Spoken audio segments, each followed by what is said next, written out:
Instagram taking pictures, you don't know me though. She said she a fan.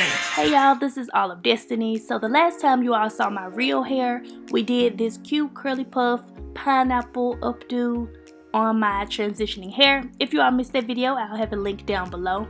When that hairstyle got old, we transitioned into a curly puff. So now that that's old, we need to do something else different to my hair because it's kind of all over the place. I removed my banana clip at night, but I still keep my hair tied up in that upward motion. So it's going to be easy for me to transition this hairstyle into a top knot. I'm taking some of the Ebin New York foaming mousse and I'm just going to work that into my hair, not adding too much product because this was within that same week. We don't need any extra products since you all know that we layered our hair a lot if you all saw that video. I have to stand up to kind of get my hair to go into a high ponytail, taking a scrunchie, and I'm just going to make sure my hair is even more smooth. I was trying to see what the lighting looked like without the bedroom light. I don't know, more of a cool look. Ugh, dandruff pieces in my hair. I have to pick those out. I'm just going to quickly secure my ponytail while I work with my edges a little bit. I'm using my lovely Beige edge control to do this. I'll have a link for you all down below if you're interested. And I'm just going to continue working my hair up into a high ponytail. There's nothing much to really say at this point. And now I'm just going to go ahead and reapply the scrunchie.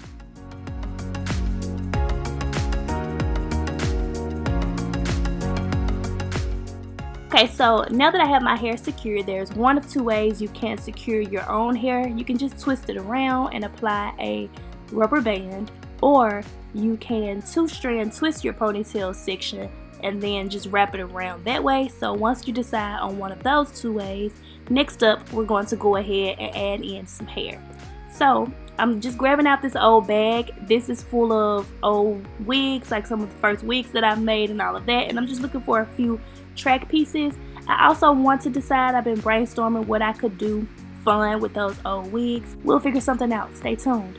So I'm going to take this old track piece from a previous wig that I've made a long time ago, and I'm going to wrap that around so you all can see that this is kind of straight basically. So that's not the look that I was necessarily going for. If your hair is more relaxed or freshly flat ironed, or you want to put it in a top knot or something like that, or whatever you use to make your top knot, you want it to match. So I was going to also take this curly piece to blend the straight track with that curly one, but you all will see I still didn't like that look. But I wanted to keep this footage in there in case you all have hair that's more straight than mine. Maybe you're not transitioning, you still get relaxers, or you just have your hair flat ironed at the moment. You could definitely use more straight pieces for your top knot.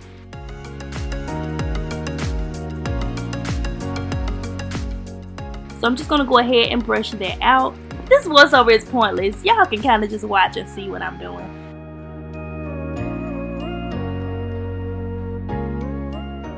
I'm breaking my dimming brush. Alright, so trying to lean and decide which way I'm going to begin wrapping the hair.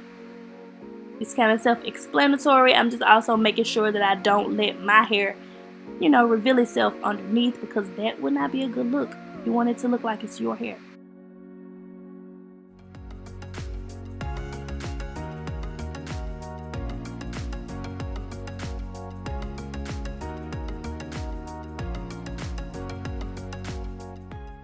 So I'm just continuing to wrap the hair, making sure that I tuck any pieces that are out of place. Once I have the hair positioned the way I like it, I'm going to go ahead and use about 2 hairpins just to secure the look. So to lay my edges, I'll be using Lovely Bee's Edge Control. This is by Lovely Brianna. She's a fellow YouTuber. I ordered this from her. I think this is like my 2nd or 3rd jar. This is one of 2 edge controls that I only use on my edges, and y'all, her edge control is bomb. I have a link down below if you all are interested and want to check that out, or if you want to check out her channel as well. So yeah, I'm just using this to basically lay my edges, and I'm using my Africa's Best edge brush and comb. One side has a brush on it, the other side has a comb. The combination together just really helps me to get my edges to lay for the day.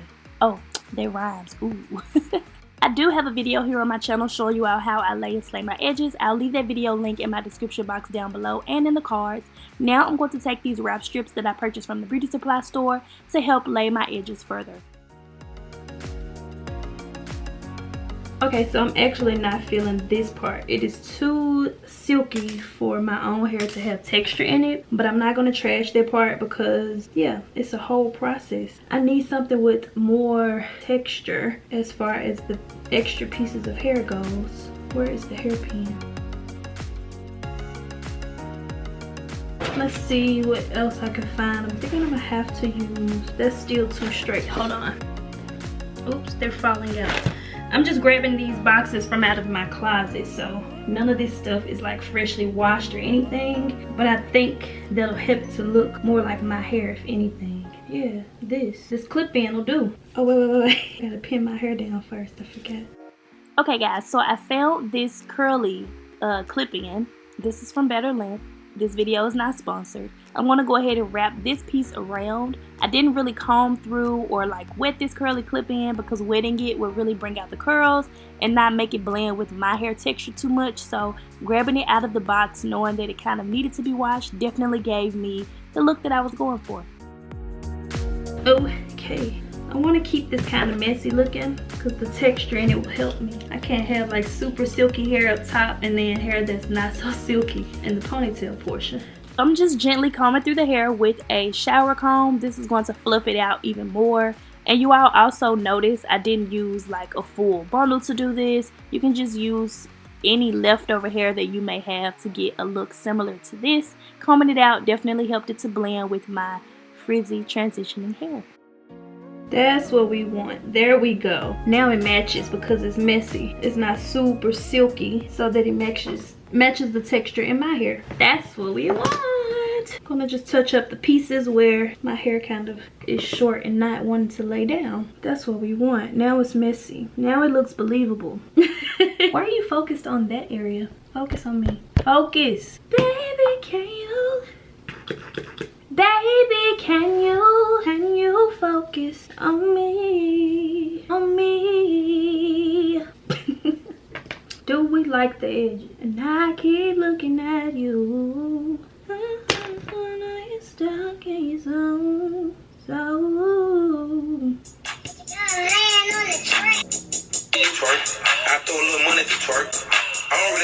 While I do a little makeup, I'm going to tie my hair down with this scarf to lay down those pieces of my ponytail that are sticking up. So I'm starting off by filling in my brows using my Anastasia Beverly Hills Brow Wiz in dark brown. To clean up my brows, I'm using LA Girl Pro Concealers. Cool Tan is a little lighter, so I'm using that one on the bottom, and Toffee along the top since it matches my skin tone. Now I'm going to go ahead and make myself look a little more awake. I'm taking medium beige and I'm going to blend that in underneath my eyes and take that up on my lid. And I'm just using my Morphe highlight and contour sponge to do this. To contour, I'm using LA Girl Pro Concealer in Chestnut. I'm applying this in the hollows of my cheeks, down the bridge of my nose, on my forehead, below my bottom lip, a little bit along the jawline. I'm just going to blend that out using a e.l.f. stipple brush.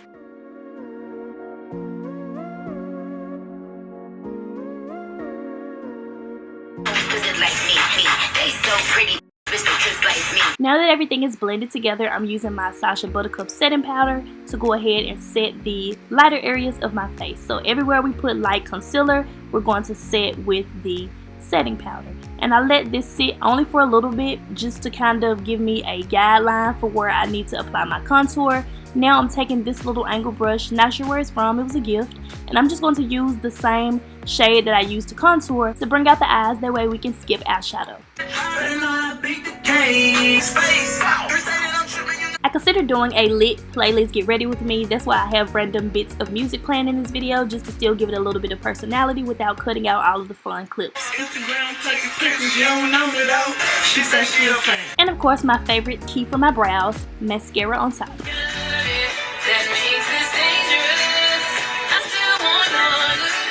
I'm using a e.l.f. fan brush to apply my highlight to my cupid's bow, the tip of my nose, the bridge of my nose, and to the highest points of my cheekbones. Also a little bit on my chin. I'm going to go ahead and apply this necklace I got from a dollar jewelry store on Poplar if you all live in Memphis. Going to tight line using a Ruby Kisses eyeliner. For some reason my eyes were watering, but I'm going to go ahead and finish this look off with mascara. Don't really want to do any false lashes today, and this is a quick mascara comparison. That looks a little crooked, but it'll do. Ooh.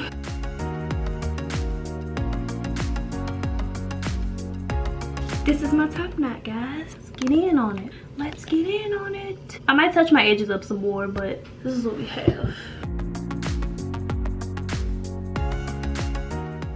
This was my first time trying a top knot, guys, so let me know how you all think I did. The little frizzy pieces within my hair and also having the frizzy pieces within the bun definitely makes it look a little more realistic. I'm also definitely feeling this go-to no makeup look. It looks like we did more than what we actually did, and that's what we want, okay? So yeah, questions and comments, be sure to leave all of that down below. Click on one of the cards to watch more videos on my channel. Click on my cute little face over here to subscribe to my channel as well. And I thank you all so much for watching.